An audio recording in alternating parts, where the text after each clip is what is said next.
Coming up on Mountain News this morning, some parts of Floyd County went without water this weekend after multiple pipes burst. And the Lexington Fire Department was busy during the weekend as they dealt with a once-in-a-decade fire.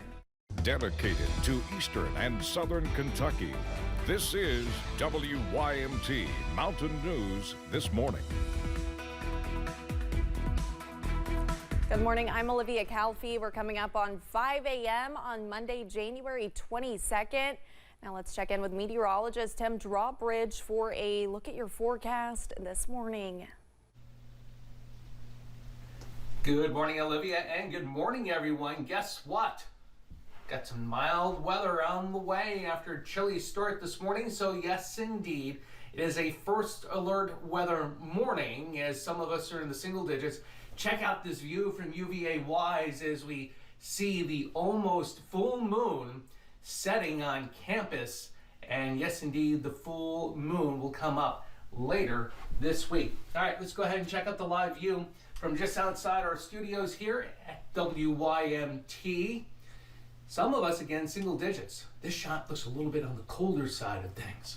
All right, let's look at the temps right now, and they do vary with the first alert morning, with some of us in the single digits, but we'll warm up very nicely as we hit through the day.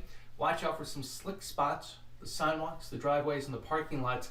8 at Manchester, 10 at London, 20 though at Jackson, and it's 19 at Pikeville. First alert, pinpoint Doppler radar quiet.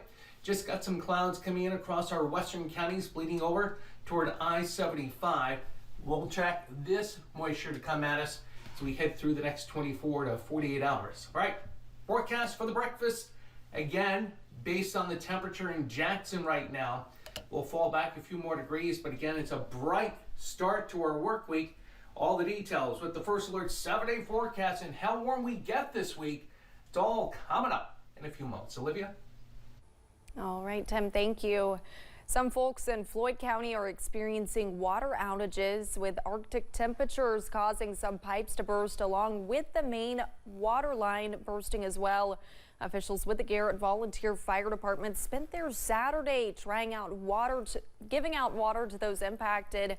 Firefighter and Secretary Melinda Estep says they were able to get help distributing the water.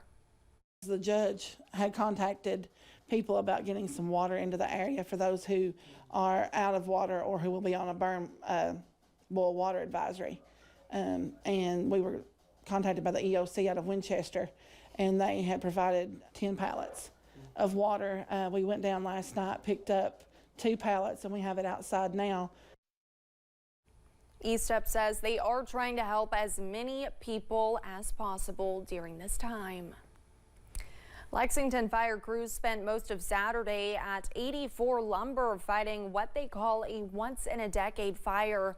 Reports of a fire at 84 Lumber in Lexington came in at 2 a.m. Saturday morning. Due to the number of combustible materials and the rate at which they were burning, fire crews upgraded the severity of the response twice. Crews say these bitterly cold temperatures create a whole new set of challenges when it comes to putting out fires like this one. The water meant to put out the fire created a thick sheet of ice surrounding the scene, causing firefighters to slip and fall and even freezing trucks to the ground.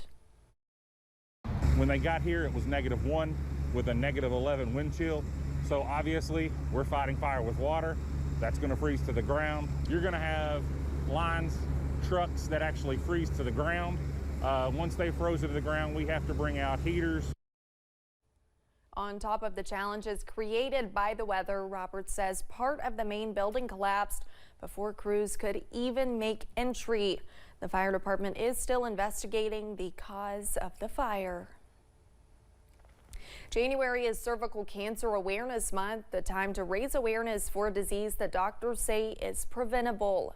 The cancer is caused by human or HPV, which is passed through skin-to-skin contact or a cut or abrasion in the skin.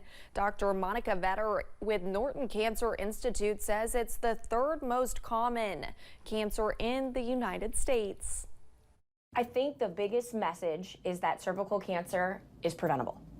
It is almost entirely preventable, particularly here in the United States. So again, it's getting vaccinated, getting up to date on screenings. It's reaching out to communities where they may not be able to get to a place to get screening and doing outreach to go to those people, those women, so they can be up to date.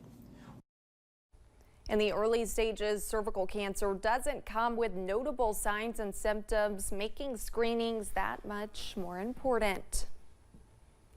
Flags at state office buildings flew at half staff from sunrise to sunset Saturday in honor of J. Michael Brown, the former head of Governor Beshear's executive cabinet. Brown served under former Governor Steve Beshear as Justice and Public Safety Cabinet Secretary for both terms. Brown graduated from the University of Louisville's Law School and served as law director for the city of Louisville. Michael was the guy that was steady in moments like this. He's the one that would have been walking around telling us in his own way that it was going to be okay. His words and counsel meant a great deal to me then and will continue to guide me and others in my administration in the years ahead. The New York native found himself in the Bluegrass State because of his military service, but over the years made the Commonwealth home. J. Michael Brown was 73 years old. Thanks for getting your day started with us here on Mountain News this morning. When we return, measles are causing a stir in Philadelphia as cases spread throughout the city. And the frigid air that we've been dealing with over the last several days is going to be lifting out. And after the cold start this morning, it's a good rebound today.